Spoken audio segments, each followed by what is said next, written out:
guys, and we are back with the booking of TNA in 2010, and we are at the post pay-per-view Impact, the post No Surrender Impact, and as you already know, we got 4 weeks till the big Bound for Glory, the biggest pay-per-view in TNA. So let's quickly recap what happened in the pay-per-view so we can move on to the actual show. So Kazarian defeated Austin Aries and RVD in a triple threat. He pinned RVD after Aries had the win already, so this is very important because this will play out in the storyline. Angelina Love defeated Velvet Sky to retain the Knockouts Championship. Styles and Daniels defeated Team 3D to become the new tag team champions when Devon walked out on Brother Ray. Robbie E defeated Jay Leto to retain the Global Championship after a distraction by Christy Hemme. Kurt Angle defeated Gunner in a street fight. D'Angelo Dinero defeated Samoa Joe when Orlando Jordan did an interference. Sting defeated Jeff Jarrett in an Ultimate Submission match, and in the main event, Mr. Anderson defeated Jeff Hardy to retain the World Championship in a 30-minute Ironman match. 3-2 in the pinfalls. So this is what happened in the pay-per-view. Let's move on to the Fallout show. Of course, we start with a recap where we will air a video package. Sting will finally, to show that finally he defeated Jarrett, and Anderson retained his world title after a hard-fought battle because Anderson is a babyface. He's not a heel for like a couple of shows now, and this is how I want to solidify it. So Sting and Angle are actually gonna open the show. They'll try to have a special celebration since they both won their matches at the pay-per-view, and this is kind of like a short win for them because I've been building up a lot of heat with the World Elite stable. I think that sometimes the baby faces should get their comeuppance. But World Elite will interrupt Jarrett to say that they've won the battle but not the war, and tonight it's 3 of his guys against both Sting and Angle. But Sting is gonna say that he's gonna find a third guy, so they'll have a 6-man tag. So the first segment is gonna stabilize the fact that Sting will not back out. This was a short win, or I guess a short-lived win on their part at the pay-per-view, but Jarrett also will not back out, so we'll see what happens in this war. So we got set up a 6-man tag in the main event. So in a non-title match, Styles and Daniels in their first match as the World Tag Team Champions will face the Mother City Machine Guns, but this match will end in a 15-minute time limit draw. Why this decision? And if you can see, this match got 95% rating, so this is pretty great. This will play out in another storyline. I have plans here. So then we have Brother Ray calling out Devon. He wants answers for what he did at the pay-per-view, but actually Brother Ray is gonna be jumped by Jordan and Creed from behind. Devon will pile drive Ray on the stage. And this is the way I will write Ray off TV. I think this is the best way to separate the Dudleys, not in the real life sense where actually Ray turned on Devon and he became a heel.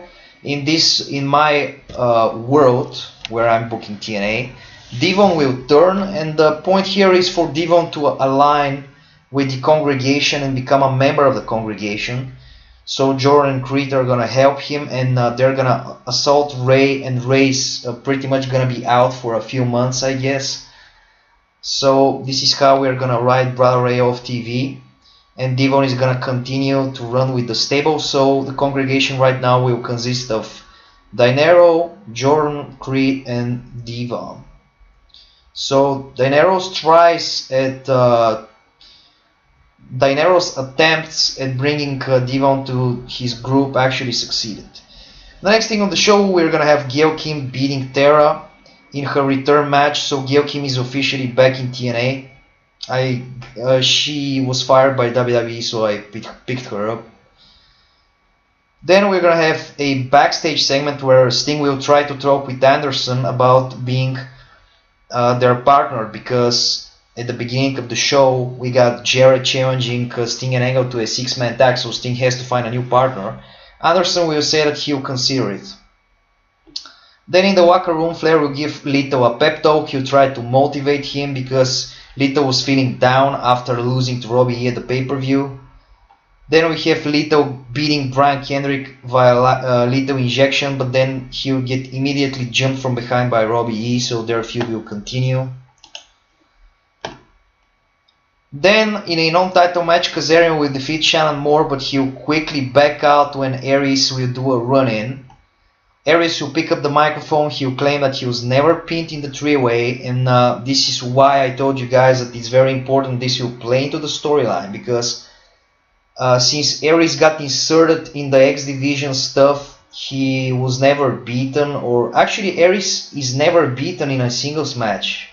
I believe he debuted back in April when he feuded with Daniels, but actually Aries has been having great momentum, and he will claim that he was never pinned. Actually RVD was pinned, so he'll demand a one-on-one rematch. Kaz will decline his proposal.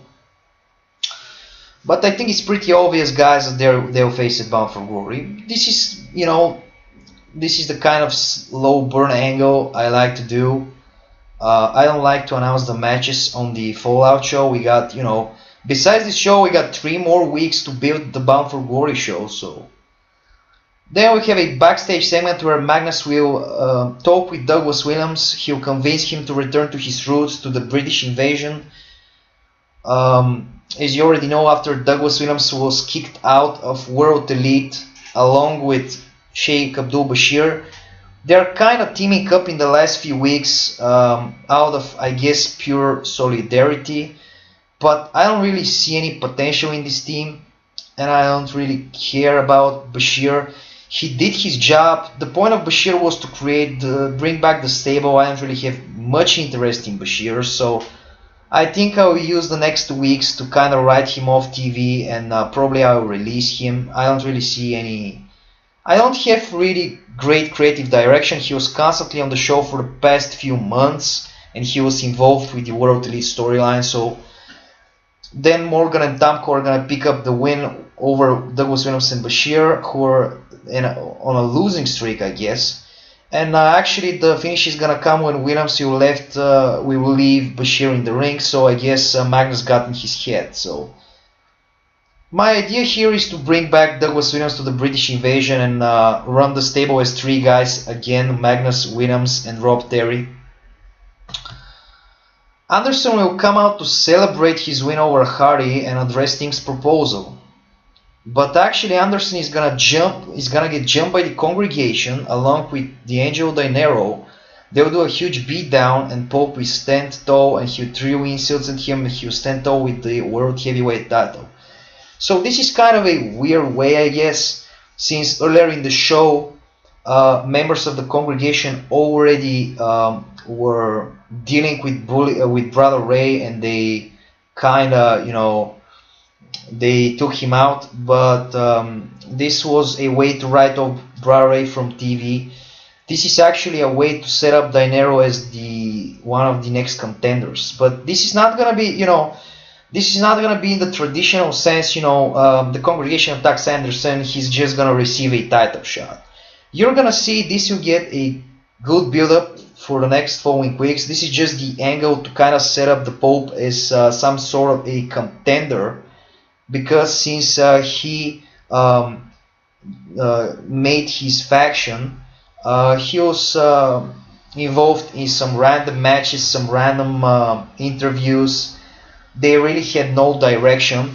And right now we got the Pope, we got Orlando Jordan, we got Creed, and we got Devon, and they're kind of 4 guys with strong motivation to make some impact. So this is a direct way to insert the Pope back in the world title picture, and he'll attack Anderson. Then Jeff Hardy will defeat Gunner in a singles match, clean, via Twist of Fate and a Swanton Bomb. Then we're gonna get quickly to the back where we are gonna show Sting and Angle actually watching Anderson getting beaten. They're gonna be pissed off about it, but of course they need to find a partner because their match is next, and they quickly reach out to Joe. They're gonna talk about the past, they're gonna talk about the main event Mafia, and Joe will agree, but only for tonight. So the main event is gonna be Kurt Angle, Sting, and Joe taking on Abyss, James Storm, and Robert Roode. The babyface are gonna pick up the win. Joe is gonna pick up a submission over Roode. But here is the shocker. During the post-match, World Elite is basically the bigger group. So Gunner is gonna do a run-in along with Jeff Jarrett. They're gonna do a 5-on-3 assault on Angle and Sting. But actually, who will return but Booker T? He's gonna return with a steel pipe. He's gonna eliminate. The heels are gonna retreat. He's gonna chase them down, and Booker T will officially be back. So this is a way to introduce him back to the show.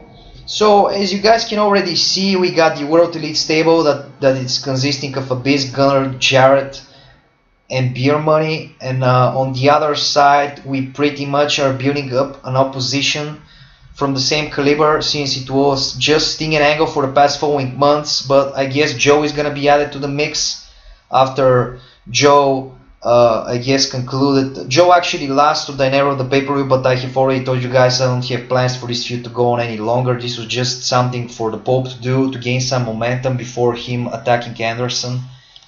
And actually then we have Booker T returning, so actually we got the old main event Mafia on the line. So I guess you can see what will happen up front. But I'm not gonna reveal, all my plans yet. This was the Fallout show, so we have 3 more weeks till Bound for Glory, and you're gonna see how the card will shape up. So I guess this was for this week. I hope you like the new format. It's really much easier for me to focus and to explain the show when I'm already looking at what I'm doing, instead of and actually the shows get a better rating because I'm actually booking the exact angles, or the angles that are very close to what I'm doing. So I'm not booking random shit, because right now I have the time to explain the angles when I already have the show in front of me. So I guess this format will stuck. So this was the show for this week, and now we're gonna see each other on the next show when we book the September 23rd Impact, which is the 3 weeks out from Bound for Glory. So bye for now.